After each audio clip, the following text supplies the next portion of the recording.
Team, welcome back to the Mooch style brick reno. Today I'm in the garage, or garage if you're in America, or shed, or whatever you want to call this bloody thing. Now, we don't actually use this for our vehicles, we use it for our stuff, as you can see.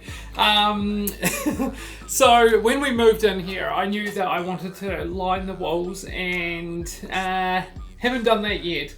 The weather today in Christchurch, even though we are midsummer, is absolutely atrocious. So I've decided that I'm going to line the walls today. So I shot on down to Mitre 10, picked up some, now it's not industrial, but it is plywood.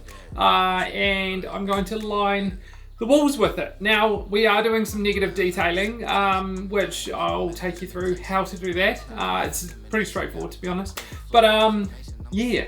My plan is to get all my tools off the ground. That's a state because we've had so many things on and I haven't had time to sort the garage yet, and today I'm going to do that. So I thought I'd take you guys on the journey.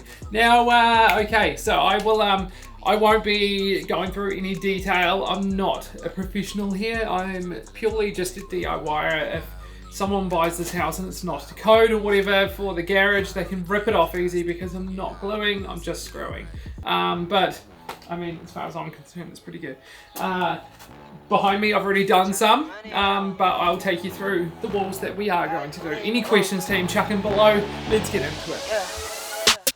I wake up, flex, thumb down now, check, no drip this, wet. Tell them run it up, no sleep, no rest, might crash, might wreck, but first die, stretch, tell them run it up, I wake up. Righto, the rain is continuing, so we're still out here in the garage.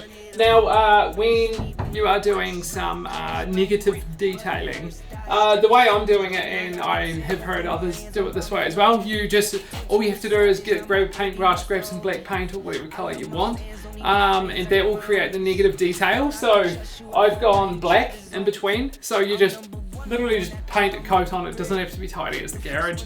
And then with the spacer, whenever you put a piece of ply down, you just space it out so you've got the same sort of lines throughout the ply. Super easy, team, and it just lifts it a bit. It makes it a little bit different because our garage is going to be filmed, and obviously we YouTubers, Instagrammers, TikTokers, all that jazz, so we want it to look nice, and we've got a lot of really cool tools, especially like the Ryobi range, so it's going to look pretty cool on the wall. It's just something different. You can do it this way, or you can just butt it up to each other. But because I'm cutting without a drop saw, some of my lines are going to be a little bit out. I'm not cutting with this, by the way. Some of the lines might be a little bit out, so negative detail makes it so much easier in butting it up and just having a little gap there.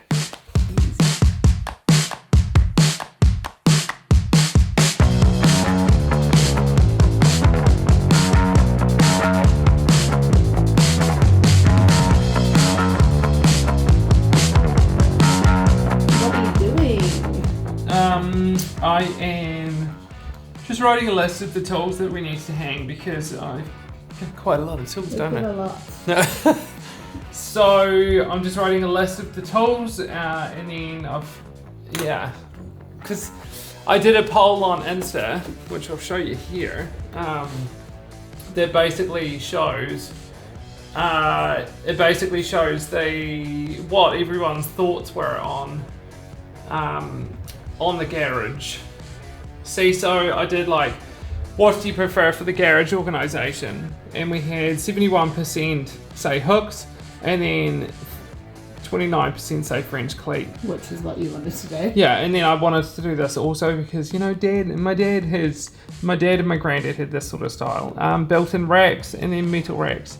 And some really good feedback though from people, because it was all as your circumstances change, so will your garage organisation and stuff like that. So, which is true, eh?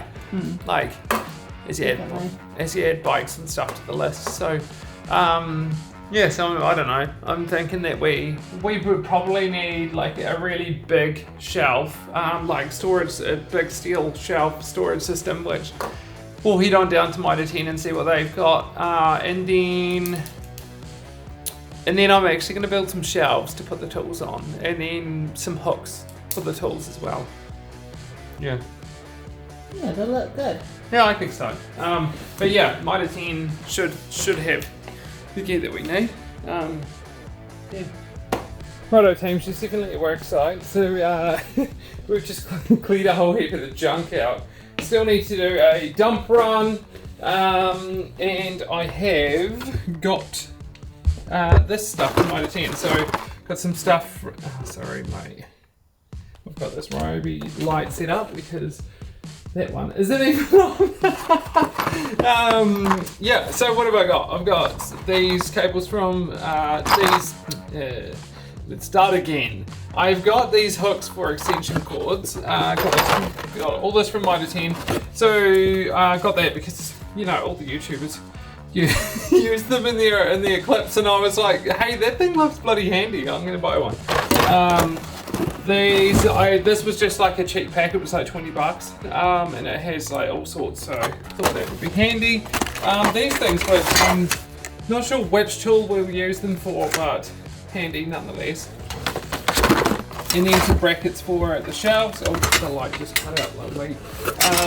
Some brackets for the shelves because I'm going to build shelves in here for the tools to sit on, and then the tools will also be on the hanging on the wall here, and then storage all along there. So we just bought another rack like that as well, but a bigger one. Oh, here she is. What do you think, Mooch? I think I need to go to the dump. Yeah, definitely needs a dump run today.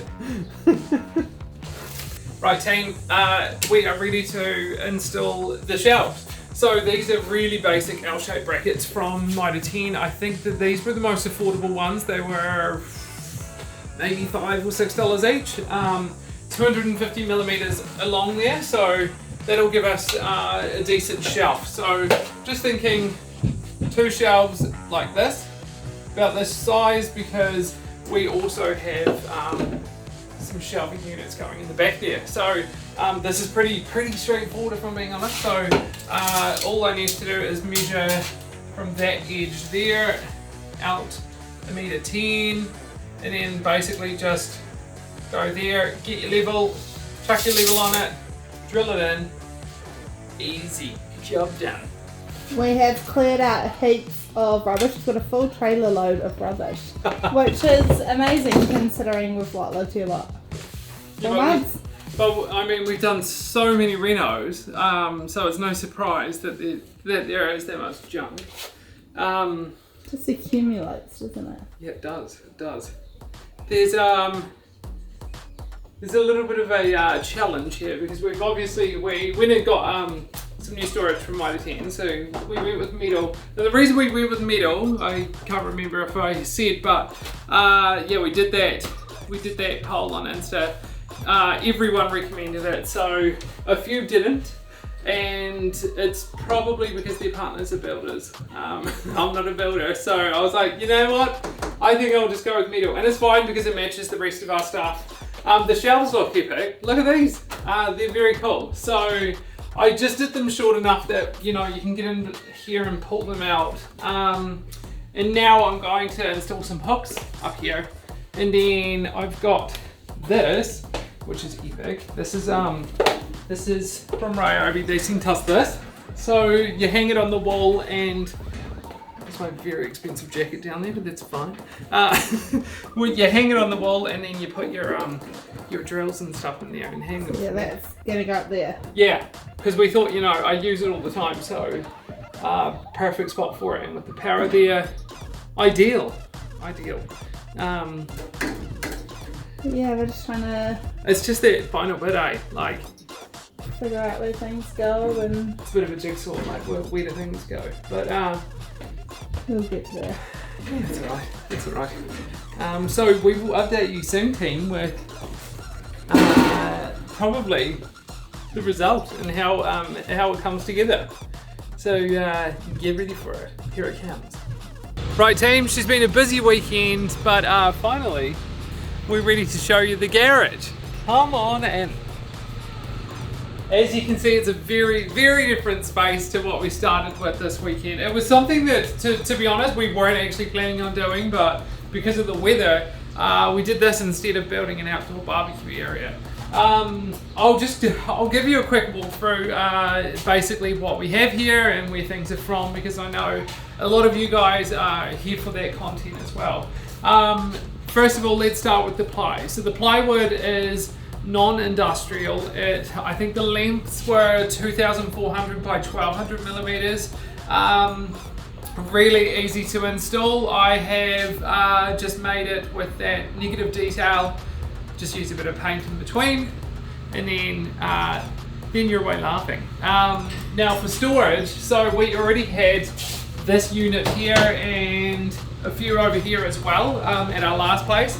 So they are all just sourced from Motor 10, and this system is really good because you can chop and change the orientation of it, and you can also use it as a workbench.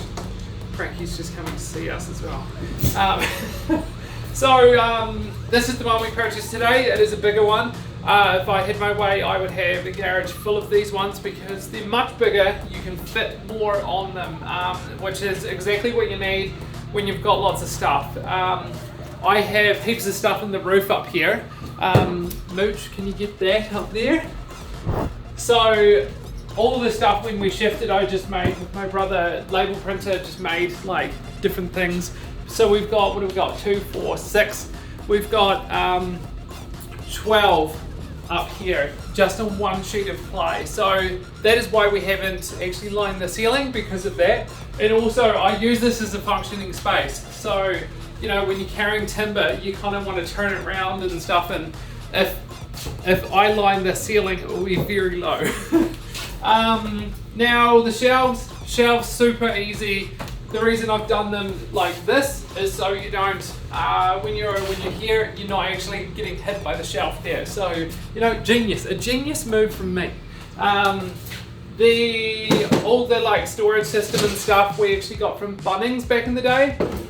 It's a really, really good system. This like comes with a lid, so you've got like paddleboarding stuff, gardening stuff, George's sewing machine, that sort of stuff. It's all in there, packed away, nice and neat. Over here, so I love this stuff because, you know, when I need this, off I go. Back there, same with this. Genius. That's awesome. It's very, very good. This is an old picture I took on Waiheke Island. I love it, and I really like having art in the garage. I did that at my last place as well. So it's not art, it's photography. I guess it's art. So I took this picture in Waiheke Island, and the one behind here, this is actually in Manutuki, this is George's dog, George's late dog, Cora, who we call Chow. So she's there, and notice she's a boxer as well. That's why we have a boxer, because Georgia grew up with them. Okay, so this thing is awesome. This is from Ryobi. If you couldn't tell, we're brand partners with Ryobi, so we have a lot of Ryobi tools. This is awesome because I've got all my Ryobi batteries in there. It's charging up here. When I need something, you just slide it in. So I've got all sorts of stuff. I've got my reciprocating saw, my standard power drill, my impact driver. I've got my angle grinder and some batteries there as well. And then I made this little shelf here. Shelves are so easy in the garage to make. Honestly, you just need these little brackets and you're away laughing. Like, super simple. This is, I'm guessing it's like an old kitchen from inside the house or something. Oh, I don't know. I'll probably end up painting it black. Maybe replacing the top. It's not a must, but it's yeah, it's there. Yeah, so that's basically it, team. I hope you enjoyed this. It was pretty impromptu, but it's just, I guess, if you guys are thinking about doing a garage makeover, this is what we did. So I will be probably building like a table or something in here, so when I get my thicknesser out and I do some stuff like that, I can use that. But yeah, this is the space. One last thing that I haven't showed you guys yet is these bike racks. So we picked these up from Mitre 10. Really easy to hook your bike on. You just twist your wheel. There you go. And you got your bikes out of the road. Lovely. Now team, don't forget to follow Mooch Style on TikTok, Facebook, Instagram, moochstyle.com, and also subscribe on YouTube. Thank you so much. Any questions, chuck them below, and we shall see you next time.